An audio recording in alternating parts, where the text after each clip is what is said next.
And so are we allowed to announce this now? Let's do it. Think about balancing is like, don't wait until you have standard data, right? But you have data all around you, and it's just how are you thinking about it? Right. I mean, and who knows what's in store, right? Like who knows? Like our map is just kind of getting drawn right now. Well, welcome everybody who's listening to this to another episode of To Be Determined. We're very excited. Amazing. Let's do it. Chrissy is officially a part of the Summit Chasers team. And I could not be more excited. I cried. Yeah, I needed a minute. I was hearing I needed a minute. Yeah. I needed a minute. Well, and it's so, like I said, I've done this before. I've started businesses before, and I was so ready to do it right. I was so ready to accumulate all my failures into successes and do it right this time. And it starts with, and I've said this on whether it's on our podcast or other people's podcasts, is that your success or your failure is going to be determined on who you surround yourself with. It's going to be a huge determination of your success or failure. And we have, I know unequivocally, we have the right people, the right person on our team with the addition of Chrissy. So I'm gonna let you talk for a little bit. Yeah. Okay, tell everybody cool. about you. Yeah. I'm Chrissy Neefsey. I'm based in Queens, New York, and I met Zach through networking about a year and a half ago, probably. And I think for me, the thing that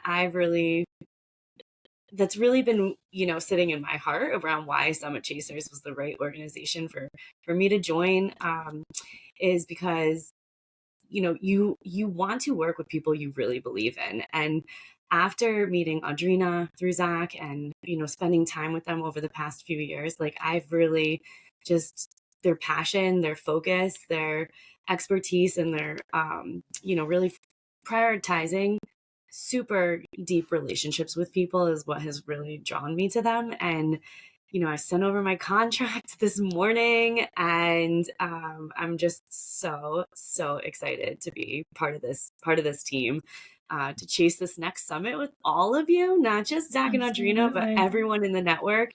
And, I've been listening to a lot of the content that Zach and Audrina have been creating over the last few weeks and months while I've been working on, getting all the clearance to join the group. And just, it really is so uplifting to see all of the amazing people like around this country who are doing just so much incredible work, taking risks in their own careers, and anything I can do to help, provide a platform for them to grow, to learn. Also for me to learn from all of the experts that we're interacting with. Like this is going to be a huge year. 2024 is going to be a major year and beyond. And I'm like, I don't even know what's in store for me yet, And so that's really so exciting. And so that's where my head is at, today and always with Summit Chasers. No, and when you have such a clear mission and purpose, and then if you can get a group of people that are equally as empowered or motivated to achieve that mission, right? I mean, and who knows what's in store, right? Like who knows? Like our map is just kind of getting drawn right now. But as long as we keep an eye on what that X is, our North Star, and we're doing it together, everything will be great. I know I'm going to be joining your podcast, Zach, in a couple of weeks. And so we can get into more on like my background or experiences and, things I've learned over the course of my career. But I do think that after spending, 17 years in, HR organization roles with different organizations and industries like big tech, I think finding organizations that are mission driven, being in a position to help companies grow and make major impact on customer bases, society. Something for me has been really important about working for people and organizations with a specific level of integrity and something that aligns with my personal values and something I can be proud of from a legacy standpoint. And, I think I'm really excited to take everything I've done over the last, 17 years and bring it into other organizations and help us kind of democratize some of that learning or best practice or whatever it is that the Summit Chasers network needs. Like, I am at their service. So excited.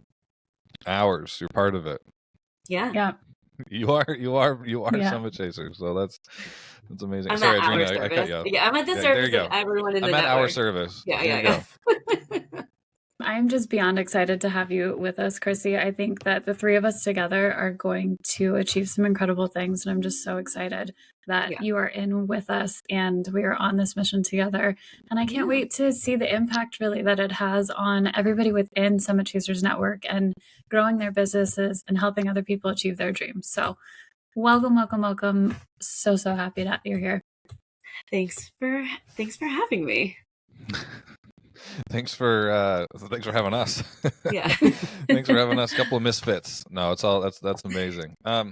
But let's get into the meat and potatoes.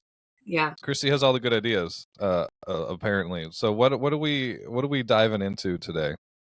Well, Zach really put me on the back foot last time. It was my first time ever on, on a video, and I had to come with my ideas. So I came prepped just in case. He put me on the spot again this time. But one of the things that I really wanted to talk about is just the significance of this date for me. January 20th. January 20th has been a date in my life where there's been so many monumental moments, and specifically around new starts and like incredible ventures. And so my husband signed with the NYPD, got sworn in by the NYPD 20 years ago. He we're celebrating that day today. He did 3 years with the PD, and then he moved over to the fire department for 17 years. And so he had such an incredible career serving the city of New York, and that started on January 20th. We also got our offer accepted on our home that we've lived in for the last 10 years. So that was an incredible part of us becoming homeowners at that time. And a very dear cousin of mine actually passed away on this date a few years ago, and he was kind of like my career soulmate. And so I really just wanted to commemorate this date and get my contract back over to Zach and Andrina and officially stamp it as January 20th being my official start with Summit Chasers. And so one of the things that was really, sitting with me is the importance of these, like cosmic moments. And I think when you're an entrepreneur, so much of your life is unguided, right? Like you're self-guided. Like you don't have the indicators that are going to guarantee that this is going to work out or what your future looks like in this direction, right? And so one of the things that I've really tried to hone is my intuition and anchoring into these like moments or significant dates that would really help give me some like comfort, confidence, sentiment around let's really give the right level of recognition to this beautiful moment. And I think that, or this new venture or this new summit, that we're gonna start climbing. And I just think like dates are something, or gut instincts are something that we really lead our decision making with, right? Like as entrepreneurs, but modeled off of all of these historic moments or all these data points that we've built up along the way that give us the comfort or the confidence that this is the right time to move. But I do think it is important to have the stars all aligned for everything together. Yeah. I got chills while you were speaking, so I'm going to jump in. Zach, I feel like you're always ready with something, but I could not agree more. I think that there is truly something to like those days and these big moments happening on a certain day for you, or there's a certain number that just resonates with you. And I think being able to make such, like you said, like almost monumental or pivotal moments in your life, and they've all aligned with this one day, that's not for no reason. Right. And just to have that comfort and that support and that feeling of excitement because you know how things have turned out in the past is exciting and fun. Go ahead, Zach. How did you know? When it comes to making decisions, people it seems like a lot of like leaders, whatever, they're on two ends of that spectrum. Either they're all intuition and no data, all Yeah. feelings, no data, or they're all data and no intuition. And a lot of times this person will make decisions in 3 seconds, this person will make a decision in 3 months. Right? See, it's like, how do you find that? I need to use the data. I need to use the historical data. I need to gather that. I need to know how to read it. And then also I need to use my intuition to make the best possible decision in the right amount of time. Because a lot of times the difference between a good and a bad decision sometimes isn't the decision itself, it's the time in which it's made in. So if you rely on one or the other, you're either making it too fast or way too long. So how do you marry the two together? Intuition and data. Well, I think that data is such an interesting concept because I don't know that people use all the right inputs to source data. Like, I think they're like, I need reports, I need this, I need that. There's a million ways to think about how to contextualize the concept of data inputs, right? And so I think it's really being able to like understand your environment. Where is data coming from? So for me, when I was in recruiting, it was a lot of like, when I call people about this job, like what's the feedback they're giving me anecdotally around this type of industry, this type of job, this type of like management construct? What are people looking for in the marketplace right now if it's not aligned with what my clients are pitching, right? In terms of what they're hiring for. And being able to think about all the different ways to use the information that we come across, right? Like we survey our environment all the time. There's a fact out there, something around like how many impressions we take with our, with visual impressions or just environmental impressions that we like are absorbing thousands. Thousands per second, right? Yeah. So what's important and what isn't? And how do you use all of these different types of impressions to,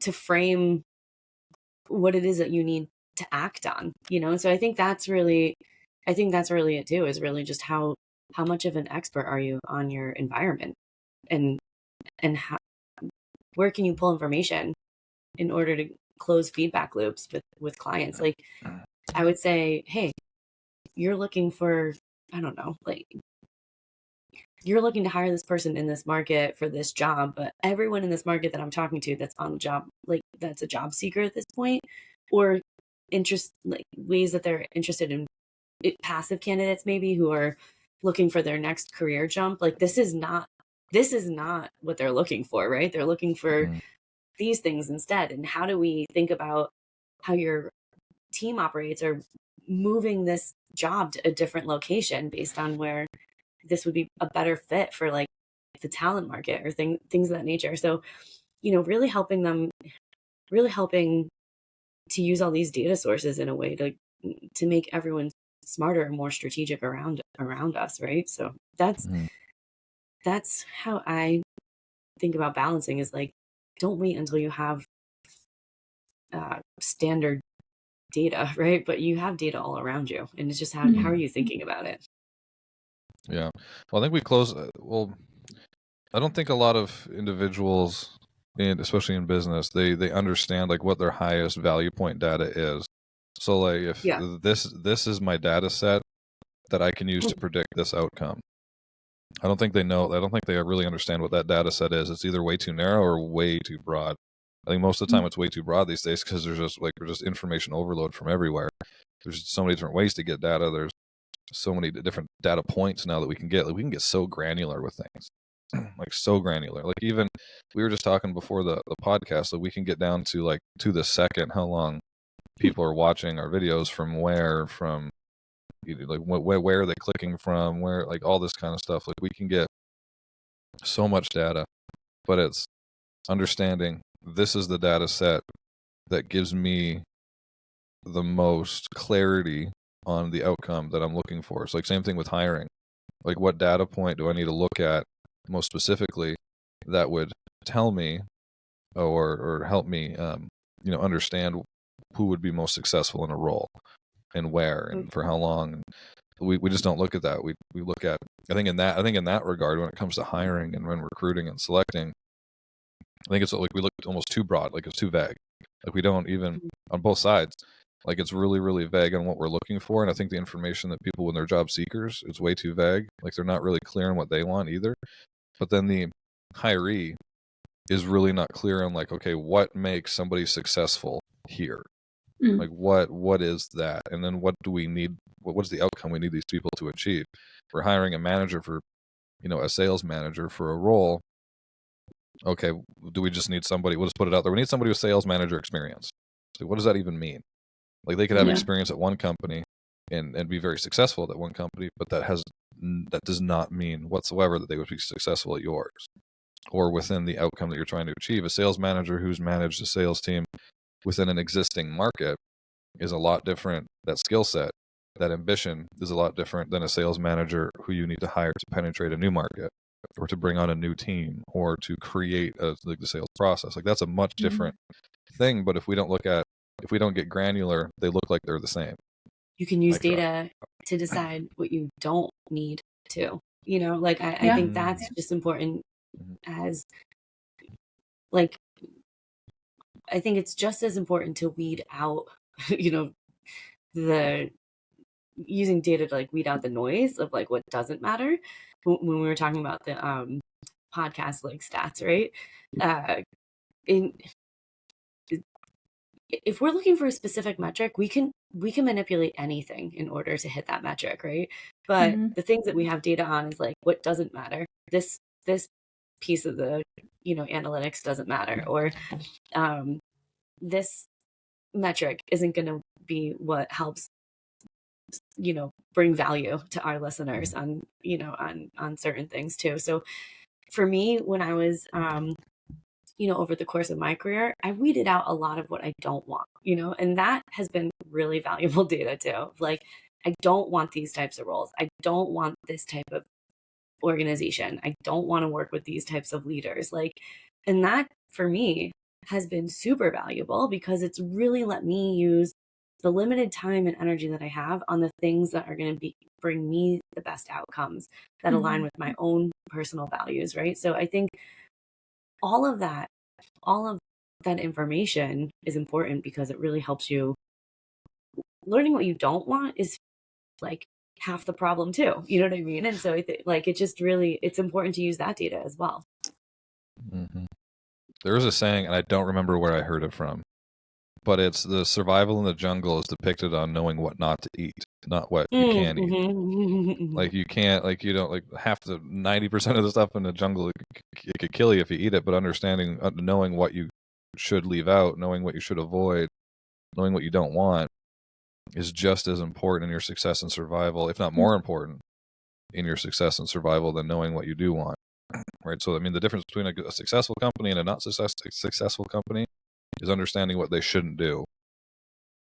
Yeah. Like we can't be, and that's why I love the hedgehog concept, which is what's our economic driver? Like what do we base? What is the single metric that we can base the long-lasting success of our company on? Because that brings so much clarity of what you shouldn't focus on, what you shouldn't be doing, what kind of decisions you shouldn't make. And then one of the other circles is what can we be the best in the world at? So being really, really honest is like, this is what A, I'm really, really passionate about, and B, this is what we're capable of. Truly, I have the skill set, we have the background, we have the demographic, we have whether it's the service or the product. What can we be the best in the world at? And being honest, because then again, that subtracts a lot of other ventures that you would otherwise you'd get outperformed in the market in, or you just wouldn't be as successful in general, and therefore wasting a lot of resources when you could be pouring a lot of resources into things that you could be the best in the world at. I feel like you had something to say, Adrina. I did not. I love the hedgehog concept too, because like you said, it helps you get very, very pointed. And it allows you it almost forces you to focus in on the bigger picture and setting yourself up for long-term success rather than going for maybe like the shiny object syndrome, where you're just like, oh, I want to do this, but it doesn't actually support your overall long-term growth. So I love the hedgehog concept. And I think that it is one that is super valuable. and helps with making decisions where you can lean into what we were just talking about, like leaning into the data that you have plus your intuition and what you know you are truly good or great at. Mm-hmm. Well, and I always go back to it. And we just did this exercise with one of our clients, is going through the headshot concept. And again, it was just a half-hour call. We didn't necessarily go through the entirety of the exercise, but they were already like so clear. I'm like, oh, this could guide our decisions, who we hire, what we pay attention to, what we, the type of people we surround ourselves with, what events we go to, how I source a mentor, whatever. Right? It makes you really, really clear. And I always go back to it. Even like I just read 10x is easier than 2x, and it talks about separating your 80 and your 20%. But having that, answering those questions, those 3 questions, what can I be the best in the world at? What am I most passionate about? What's going to drive my economic engine? It makes it really, really clear on what that 20% is. So you're like 80% of your results comes from 20% of what you do. Figure out that 20%. And it's like, I don't, like most people don't know because they don't know how to read the data, or they don't have the data, or they're not looking at the right data to know even what that 20% is. Right. So it's to answer those questions makes it really, really clear. I hope everybody got something out of this. And again, welcome Chrissy to the team. Thank this you. is going to, I'm not going to say we're going to take over because there's room for everybody at the table, but we are we're going to make a huge impact.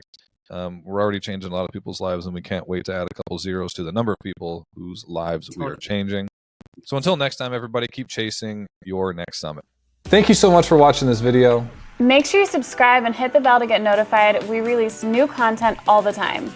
Comment down below all your takeaways, feedback, or any questions that you may have for us. We can't wait to see you in the next one.